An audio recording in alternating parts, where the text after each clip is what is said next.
कहानी का नाम है प्रायश्चित। भगवती चरण वर्मा द्वारा लिखित इस कहानी में पोथी पतरा और धर्मशास्त्रों के नाम पर आर्थिक शोषण का चित्रण एक घटना के आधार पर किया गया है। भारतीय समाज में दान देकर पाप का प्रायश्चित करने का एक अनोखा उदाहरण यह कहानी प्रस्तुत करती है। कहानी इस प्रकार है।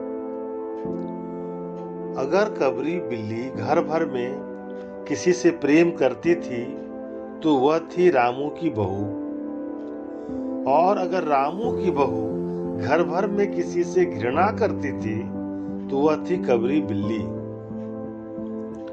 रामू की बहू 2 महीने पहले मायके से प्रथम बार ससुराल आई थी।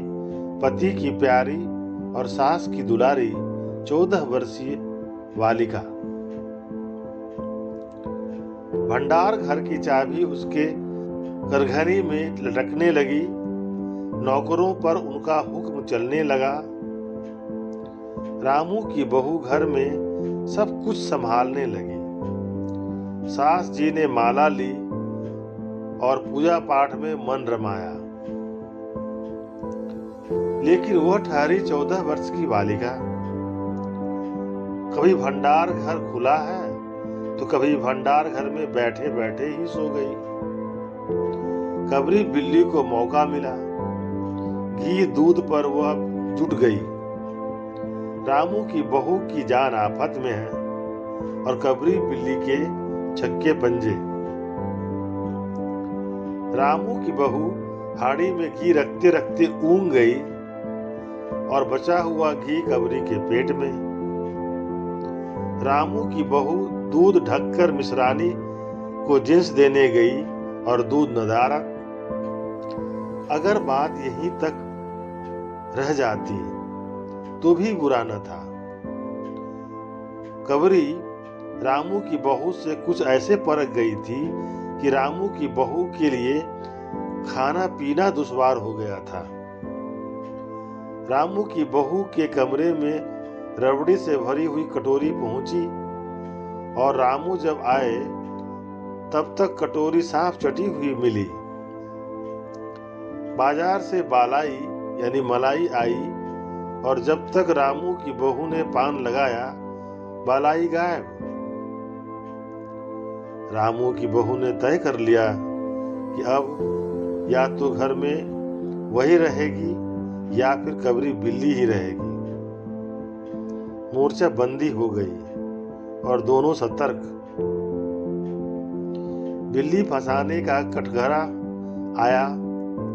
उसमें दूध, बालाई, चूहे और भी बिल्ली को स्वादिष्ट लगने वाले विविध प्रकार के व्यंजन रखे गए, लेकिन बिल्ली ने उधर निगाह तक न डाली। इधर कबरी ने सरगर्मी दिखलाई। अभी तक तो वह रामू की बहू से डरती थी, पर अब वह साथ लग गई, लेकिन इतने फासले पर कि रामू की बहू उस पर हाथ न लगा सके। कबरी के हौसले बढ़ जाने से रामू की बहू को घर में रहना मुश्किल हो गया। उसे मिलती थी सास की मीठी झिड़कियां और पतिदेव को मिलता था रूखा सूखा भोजन। एक दिन रामू की बहू ने रामू के लिए खीर बनाई। पिस्ता, बादाम, मखाने और तरह तरह के मेवे दूध में ओटे गए। सोने का वर्क चिपकाया गया और खीर से भरकर कटोरा कमरे के एक ऐसे ऊंचे ताक पर रखा गया जहां बिल्ली न पहुंच सके। रामू की बहू उसके बाद पान लगाने में लग गई। उधर बिल्ली कमरे में आई। ताक के नीचे खड़े होकर उसने ऊपर कटोरे की ओर देखा। सूंघा, माल अच्छा है। ताक की ऊंचाई अंदाजी। उधर रामू की बहू पान लगा रही है। पान लगाकर रामू की बहू सास जी को पान देने चली गई और कबरी ने छलांग मार दी। पंजा कटोरे में लगा और कटोरा झंझनाहट की आवाज के साथ फर्श पर आ गिरा। आवाज रामू की बहू के कान में पहुंची। सास के सामने पान फेंक कर वह दौड़ी। क्या देखती है कि फूल का कटोरा टुकड़े टुकड़े, खीर फर्श पर और बिल्ली डटकर खीर उड़ा रही है।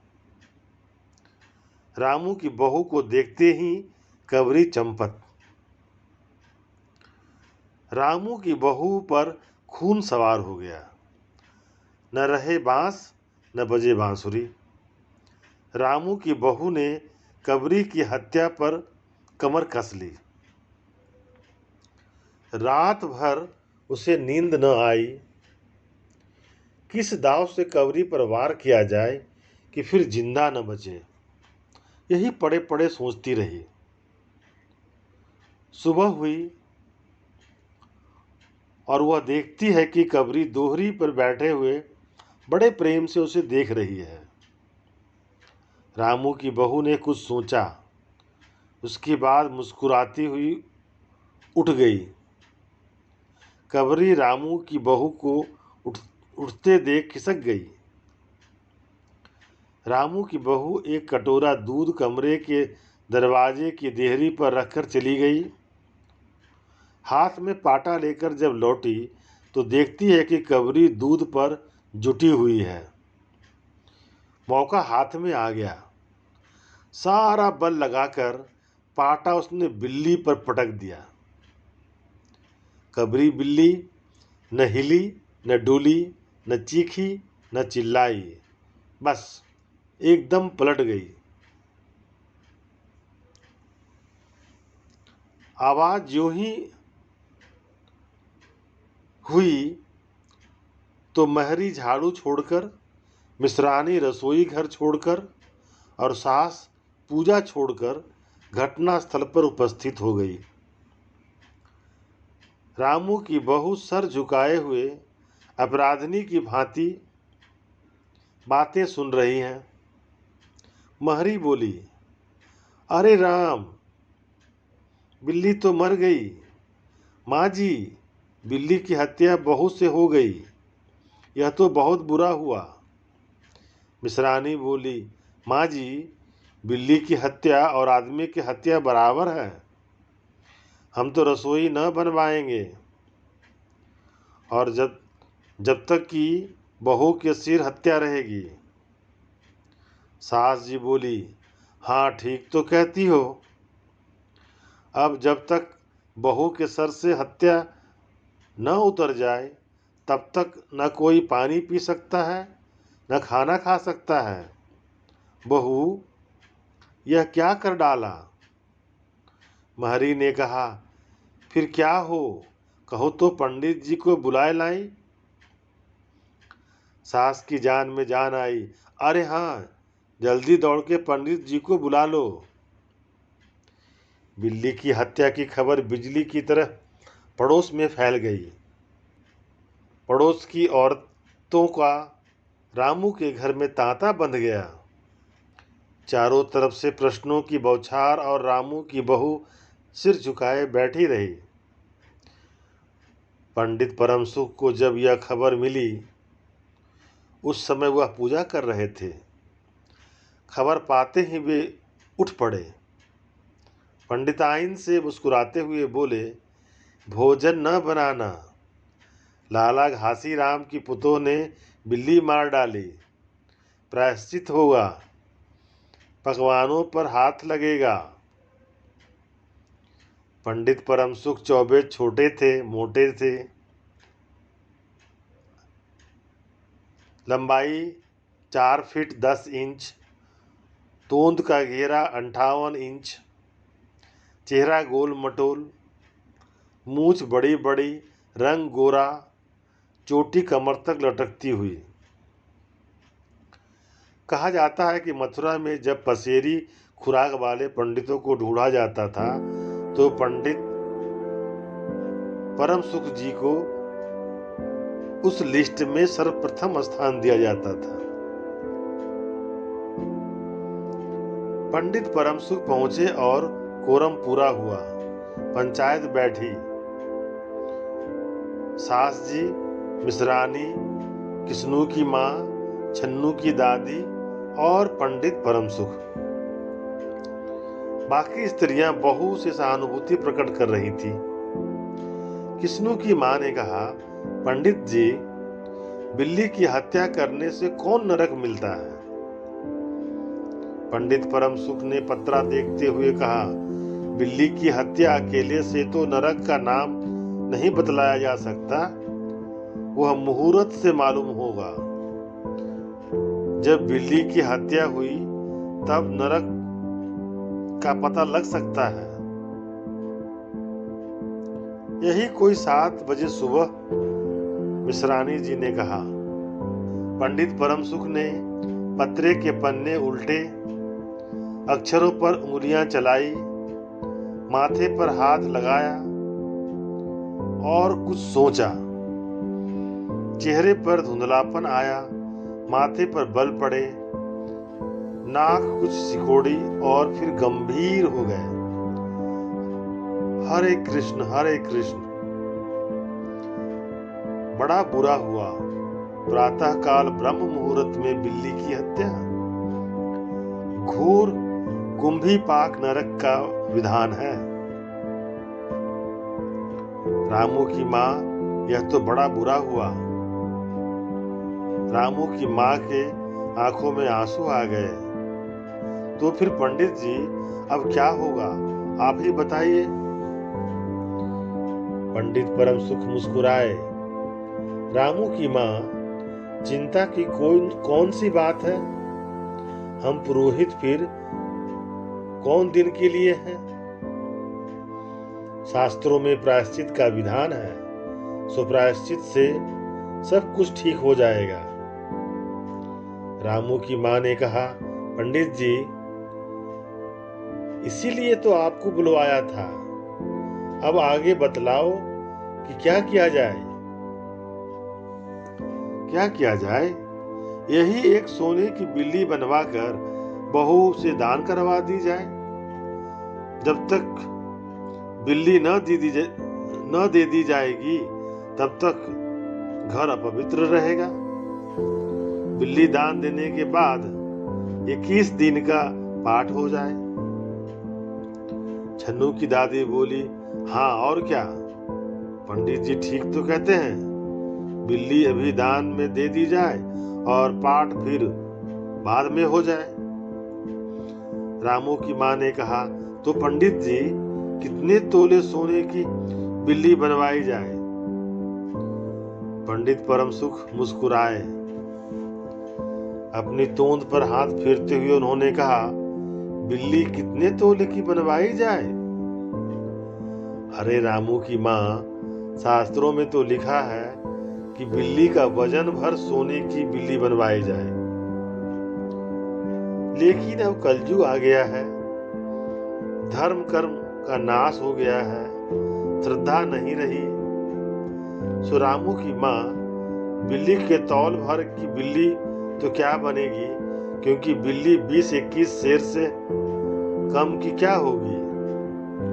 हाँ, कम से कम 21 तोले की बिल्ली बनवाकर दान करवा दो, और आगे तो अपनी अपनी श्रद्धा। रामू की माँ ने आंखें फाड़कर पंडित परम सुख को देखा। अरे बाप रे, 21 तोला सोना! पंडित जी, यह तो बहुत है। तोला भर की बिल्ली से काम न चलेगा। पंडित परम सुख हंस पड़े। रामू की माँ, 1 तोला सोने की बिल्ली? अरे रुपया का लोभ बहू से बढ़ गया। बहू के सिर बड़ा पाप है, इसमें इतना लोभ ठीक नहीं। तोल मोल शुरू हुआ और मामला 11 तोले की बिल्ली पर ठीक हो गया। इसके बाद पूजा पाठ की बात आई। पंडित परम सुख ने कहा, इसमें क्या मुश्किल है? हम लोग किस दिन के लिए हैं रामू की माँ? मैं पाठ कर दिया करूंगा, पूजा की सामग्री आप हमारे घर भिजवा देना। पूजा का सामान कितना लगेगा पंडित जी? अरे कम से कम में पूजा करवा देंगे। दान के लिए करीब 10 मन गेहूं, 1 मन चावल, 1 मन दाल, मन भर तिल, 5 मन जौ और 5 मन चना, 4 पसेरी घी और मन भर नमक भी लगेगा। बस इतने में काम चल जाएगा। अरे बाप रे, इतना सामान? पंडित जी, इसमें तो 150 रुपया खर्च हो जाएगा। रामू की माँ ने रुआंसी होकर कहा। फिर इससे कम में तो काम न चलेगा। बिल्ली की हत्या कितना बड़ा पाप है रामू की माँ। खर्च को देखते वक्त पहले बहू के पाप को भी देख लो। यह तो प्रायश्चित है, कोई हंसी खेल थोड़े ही है। और जैसी जिसकी मर्यादा, प्रायश्चित में वैसा खर्च भी करना पड़ता है। आप लोग कोई ऐसे वैसे थोड़े हैं। अरे 150 रुपया आप लोगों के तो हाथ का मैल है। पंडित परम सुख की बात से पंच प्रभावित हुए। किस्नू की माँ ने कहा, पंडित जी ठीक तो कहते हैं। बिल्ली की हत्या कोई ऐसा वैसा पाप तो है नहीं। बड़े पाप के लिए बड़ा खर्च भी चाहिए। छन्नू की दादी ने कहा, और नहीं तो क्या, दान पुण्य से ही पाप कटते हैं। दान पुण्य में किफायत ठीक नहीं है। मिश्रानी ने कहा, और फिर माँ जी, आप लोग तो बड़े आदमी ठहरे, इतना खर्च कौन आप लोगों को अखरेगा।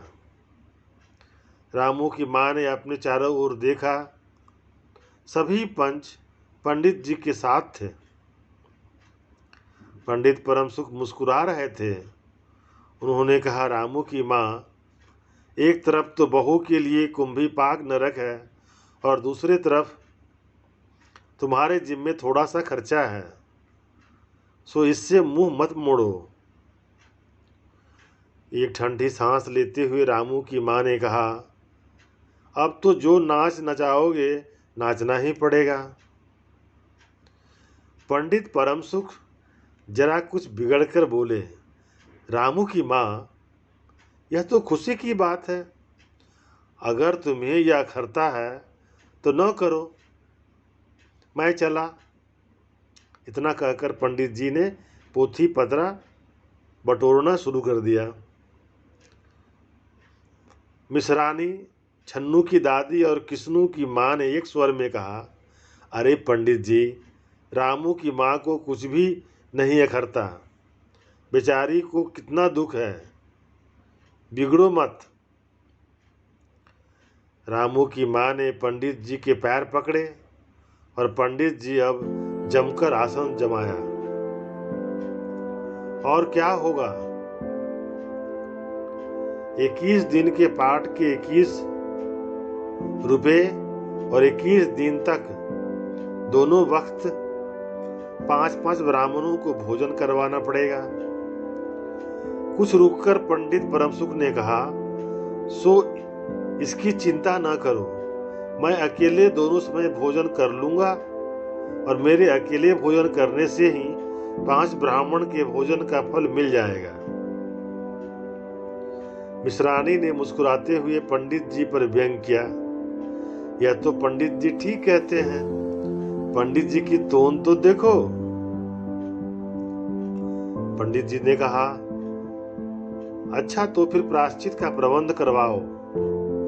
रामू की माँ 11 तोला सोना निकालो, मैं उसकी बिल्ली बनवा कर लाता हूँ। 2 घंटे में मैं बनवा कर लौटूंगा, तब तक पूजा का प्रबंध रखो। और देखो, पूजा के लिए पंडित जी की बात खत्म भी न हुई थी कि महरी हांफती हुई कमरे में घुस आई और सब लोग चौंक उठे। रामू की मां ने घबराकर कहा, अरे अरे क्या हुआ रे? महरी ने लड़खड़ाते हुए स्वर में कहा, माँ जी, बिल्ली तो उड़कर भाग गई। इस प्रकार यह कहानी अंधविश्वास में डूबे समाज का प्रतिबिंब प्रस्तुत करता है। आपसे अनुरोध है कि इस वीडियो को लाइक और सब्सक्राइब करें। आपका लाइक वीडियो को दूसरों तक पहुंचने में मदद करेगा। इतिश्री।